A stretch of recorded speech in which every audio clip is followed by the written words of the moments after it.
Cop killed in Manchester was shot, then hit with hammer. 28-year-old nail technician on double murder rap after pregnant woman and man killed.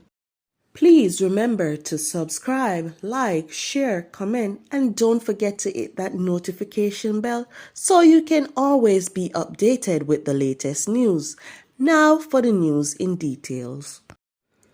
The police constable who was last night killed, reportedly by his wife, at his home in Somerset District, Manchester, was not only shot but also hit with a hammer. The cop, 41-year-old Damian Blair, was killed during a domestic dispute, the police confirmed in a release on Tuesday. Reports from the Mandover police are that about 6:25 p.m., Blair was reportedly shot inside his home by his wife. He ran from the house but collapsed at his gate, where further wounds were inflicted to him with a hammer, the police stated. His colleagues were summoned, and upon their arrival, Blair was seen lying in a pool of blood. His wife was found inside the house, also in a pool of blood, with a laceration to her wrist, the police stated. They were both taken to hospital, where Blair was pronounced dead and his widow admitted in stable condition.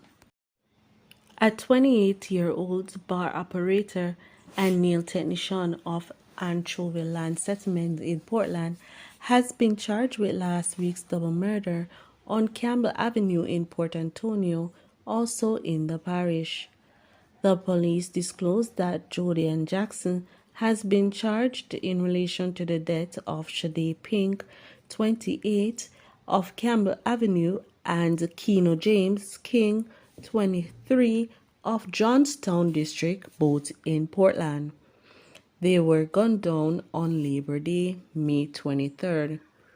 Reports from the police are that about 11 p.m., both deceased were among people playing domino when Jackson reportedly drove a Toyota Fielder motorcar to the area. A man exited the vehicle and opened gunfire at them. When the shooting subsided, Pink, who was pregnant, and James were wounded. They were assisted to the hospital, where they were both pronounced dead. An investigation was launched and Jackson was taken into custody. She was charged on Monday.